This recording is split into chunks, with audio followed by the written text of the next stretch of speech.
Good morning and welcome to the Morning Scoop for Saturday, January 8th. This is your daily Buckeye fix. I'm Tom Orr. The Notre Dame game is in 238 days, the game against Michigan in 323 days. There is more and more smoke around the reports that Michigan head coach Jim Harbaugh could be headed to the NFL. It's an idea that sounded a lot like a leverage play just a few days ago, but several new reports out on Friday are kind of maybe putting it in a little bit of a new light. My guest today is Buckeye Scoop's Tony Gerdeman. He writes the Michigan Monday column for the site and has been following Jim Harbaugh about as closely as anyone in the state of Ohio over the past 7 seasons. Tony, thank you for joining me. Thank you for having me, Tom. It's an honor to be here. I feel like we just talked about this a couple days ago as sort of a possibility, but it always kind of felt like this is him just trying to squeeze a better contract out of Michigan, or, maybe some other concessions about assistant pool or facilities or NIL or whatever. But the first thing that kind of raised my eyebrow a little bit yesterday was a tweet from Sam Webb. He is, if you don't know, he is a very connected recruiting reporter in Ann Arbor. The tweet read, quote, Harbaugh told the top 247 signee of plan to, quote, entertain NFL options. To me, if Sam Webb is reporting that and Harbaugh is talking to recruits about it, that is pretty telling to me that this is not necessarily just a leverage play. Or, Tom, it is the greatest leverage play where now Jim Harbaugh is utilizing players to play his 4D chess as he looks for a new contract extension after beating Ohio State and whatever else happened in the playoffs. We don't need to talk about that. But I'm with you. I thought this was just looking for a better contract because he gave up some stuff and now he's looking to get it back. And he's got the leverage because of the win over Michigan. He's at the high point of his Michigan career right now, so why not try to get back everything that you gave up when they were wondering what to do with you? But I'm with you. The Sam Webb report telling a recruit, no longer a recruit, actually telling a signee. I guess maybe if he was telling a recruit that, like telling somebody after the fact that after they've signed, yeah, I might leave. Maybe because I think that's what happened here, but telling anybody, telling a recruit, telling a player who is not yet a Michigan Wolverine that, yeah, I would entertain offers or I'm listening or that option is open. That makes it a lot more real to me than it ever was before, because this kind of stuff happens every year with coaches after a season. Oh, yes, I'm the NFL is definitely looking at me. Everybody wants me. And usually it's like, well, you were 7-6 this year. So how exactly how much is the NFL looking at you?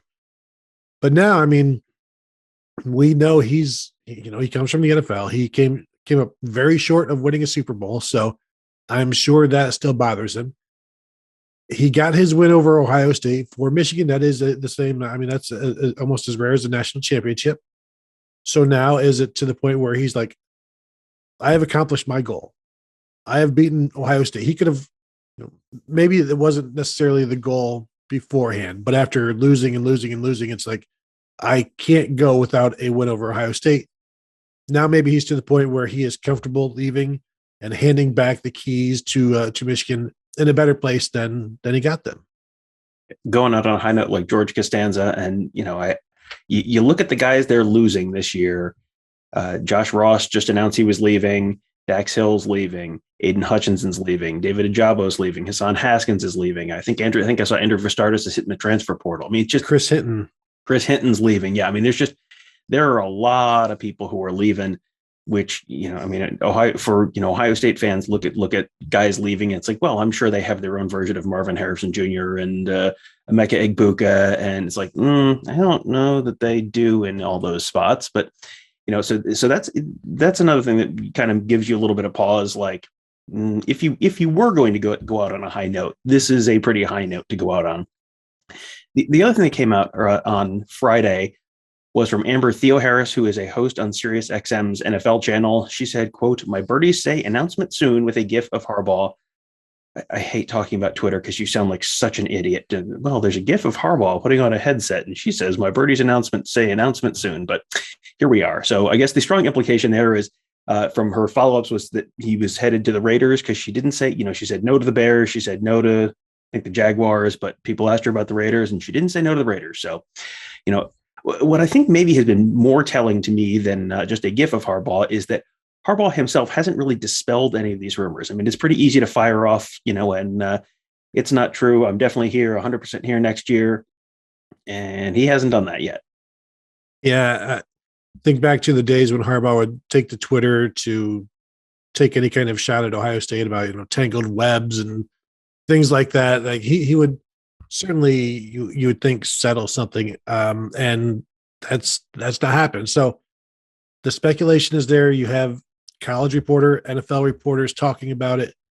It seems to be gaining steam. And now it's, I don't know if I'm 51-49 that he's leaving. I'm certainly no longer 70-30 anyway, or maybe not even 60-40. Like, this is to the point where there's so much talk, and it's very specific fires, that are smoking right now. And this is, I'm starting to believe it, Tom, and I don't know what that means. I don't know if I'm caught up in the hype and the whirlwind and the excitement of the hot stove league and coaching changes, or because I am trying to look at this also logically, and it is a very good time to go. And sure, the non-conference schedule for Michigan is very easy next year, but the rest of the schedule not so much. So there is all of that to deal with, and all of the replacing guys that you have. Also, Tom, it's probably going to be a bit of there's going to be some drama with the quarterbacks at Michigan next year.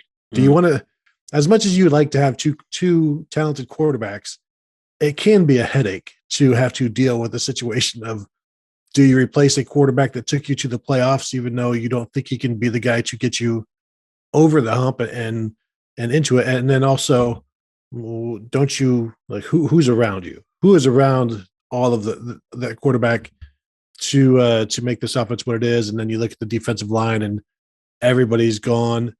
And yeah, this is, if there is ever a time to leave, and that's another thing, if there's ever a time to leave, it's right now. And I think that plays into it as well. Yeah, I mean, he has seen how difficult it is to beat Ohio State. So now he can, he like you said earlier, he's not leaving without having beaten Ohio State. He can say, well, I just beat Ohio State. So now I'm going to move on to move on to another challenge. I'm with you. Like, I would have said 48, 72 hours ago, 60-40 against, 70-30 against him leaving, something like that. Now it's like 60-40 leaving. Like, definitely not a sure thing, but I'm putting a little more, faith or, trust in some of the stuff that's sort of coming out, just based on who it's coming out from, especially the Sam Webb thing and talking to recruits that way. That to me is pretty significant. If Harbaugh does leave, who do you is next in line for that job? And would that trade, whoever it is, be a good thing or a bad thing from the Ohio State perspective? That's a really great question, because the answer to the second question is dependent on who the guy is with the first question. It sure is, isn't it? And do they hire from within? Does Jim Harbaugh hand it over to a Josh Gaddis or Mike Hart? Or Mike McDonald has had quite the impact on that team this year, defensive coordinator. I mean, he's only been there for 1 year. Would it be that dissimilar from Urban Meyer handing it over to Ryan Day after 2 years? Is that what they're thinking, or do they need that established head coach? I'm wondering. I think you make Luke Fickell and Pat Fitzgerald say no to you, and then you go from there. And then maybe is it Matt Campbell? I know a lot of times you like these young up and coming coaches who can win at smaller schools, and they're just looking for a bigger spot. There is a former Michigan man out west winning out in San Diego. Winning with the punt. I mean, that's as Big Ten as it can get. Brady Hoke has proven himself time and time again at smaller schools like San Diego State and Michigan and Ball State. And maybe this is a time where he can do it again at Michigan. But I think, and I was looking through the list. David Shaw's name has kind of dropped, I think, and dissipated, and it's not as big as it was. Jeff Hafley did not have the year at Boston College, because he's always been my pick. Like, somebody go hire Jeff Hafley. But And Pat Fitzgerald seems like a lifer, and I'm not one of his biggest fans. I think he gets away with a lot and when I say gets away with a lot, he can have 4 and 8 seasons, 3 out of 4 years, and nobody cares. And that's part of the allure of being at Northwestern, because then you can also be 10-2 one year, and it's like, oh my gosh, NCAA Coach of the Year.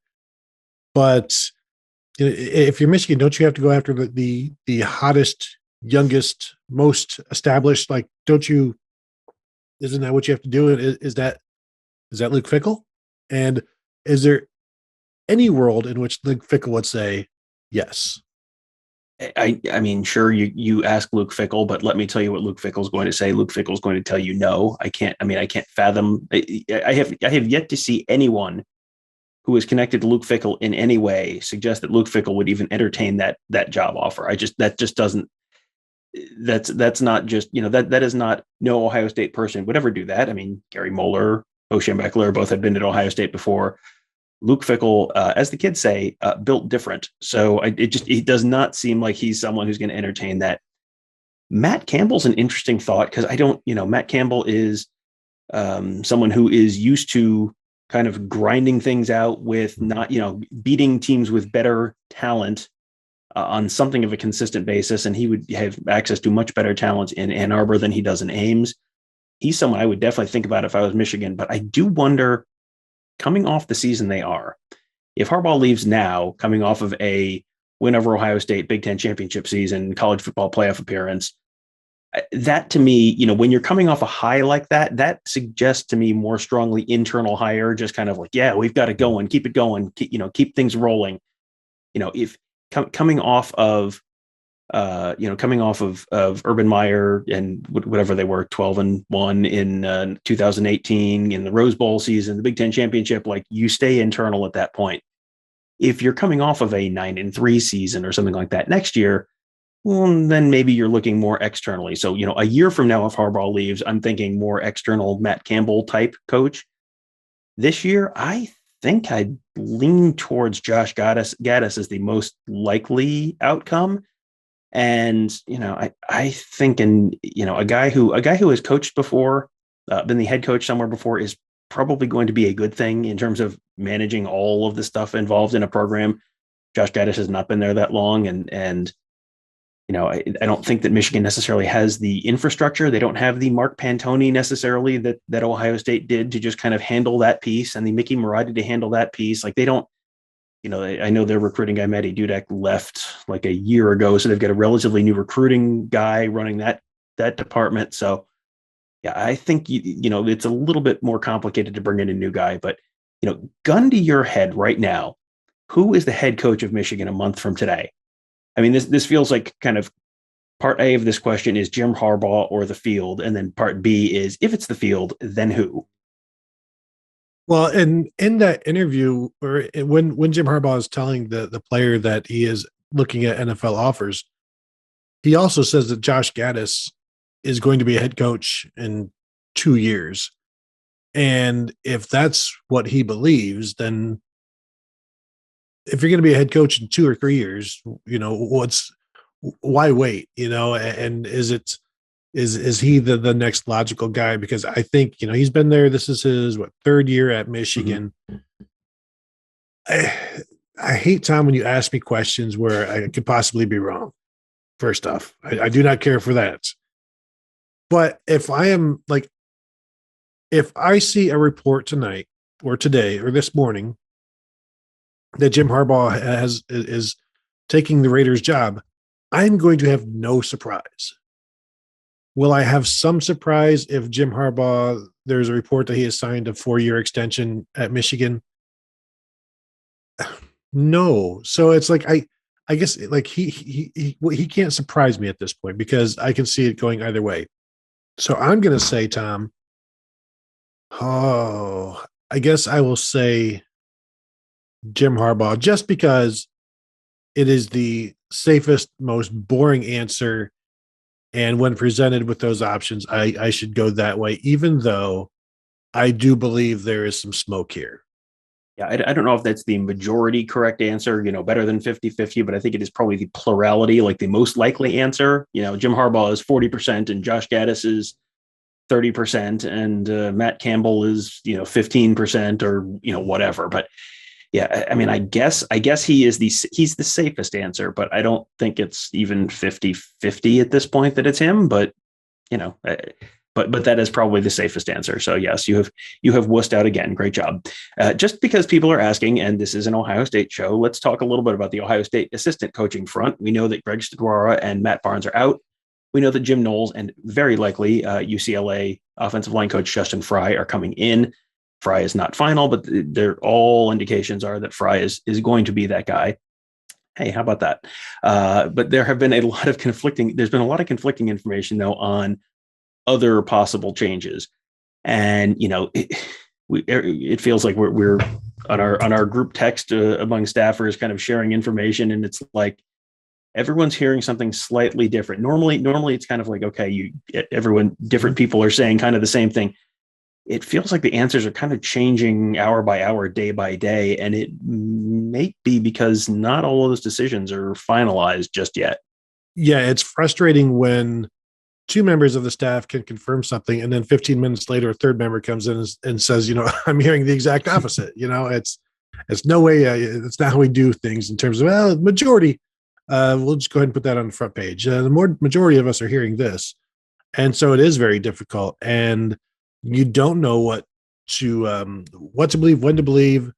And, but I do go back to the fact that Matt Barnes was replaced on the staff by Jim Knowles, but Jim Knowles is a linebacker guy, not a defensive backs guy. So I still expect more changes, some more hires. You've got to replace that secondary guy, and I don't expect it to be just Parker Fleming moving down or something like that. Like there's still going to be some movement. There's still going to be some movement going on, just to replace Barnes in the secondary, and it's you wonder how long this will last. I know signing day is a month away. Not that they're in on there's only so many guys they can take and so many guys are interested right now, but you'd like to have all of that settled, and you'd like to have them out recruiting for 2023 as well. But it's an interesting time to cover Ohio State because there are so many people hearing so many things, and it's sometimes everything matches up. Sometimes everything falls into place, and it's like, yep, that's you got 5 people across the board saying, yep, that's what I've been told from 5 different sources. And this is not like that. And so this has been an interesting one to cover and try to uncover. Yeah, there've just been a lot of moving pieces and a lot of conflicting information, and it is different enough from a typical off-season coaching shuffle that it really feels like some decisions are still kind of maybe a little bit up in the air right now, which is interesting and fun to watch play out in full time. We've not got to cover a full-blown head coaching search in quite a while, but yeah, this is like a nice second place. That's not too bad. So. And lots of fun stuff to talk about in January, which is never a bad thing either. If you're looking for more fun stuff to talk about in January, Kevin Noon and Mark Givler down in San Antonio. We had Kevin on the show yesterday. We'll have Mark on the show probably on Monday to kind of recap all the stuff that's going on down at the All-American game. That game is happening later on today. Plenty of Buckeyes in there. I think 1 or 2 are out because of COVID now, but plenty more are going to be in that game. So there's going to be a lot of fun stuff to talk about and watch on Saturday. You can watch that there. You can also check out lots of it. Kevin and Mark have been turning out a ton of coverage from down in San Antonio. You can find that all at BuckeyeScoop.com. You can also find their podcasts on wherever you're finding this podcast. You can check out their daily shows on the Gives in the Bank feed. One exciting note, Spotify is now doing ratings. So if you are a podcast listener on Spotify, you can listen to any of the Buckeye Scoop shows, whether it's the Morning Scoop or Buckeye Weekly or Around the Oval or Gives in the Bank or Big Me Kickoff or any of our other shows, leave us a 5-star rating in there, because that is something you have not been able to do until now, and we genuinely appreciate that. All those little computer programs that the more people rate a show well, the more they will show that show to other people and potentially help us grow our audience. So we would appreciate if you could take a couple seconds and do that for all of our shows. And also make sure you subscribe to our YouTube channel, youtube.com/Buckeye Scoop. We will have a ton of coverage there. Again, the guys in San Antonio have been putting up a ton of videos and interviews and highlights and workout videos and more, all at youtube.com/Buckeye Scoop. That'll do it for today. Thank you guys all for joining us. Have a great day. We'll talk to you tomorrow.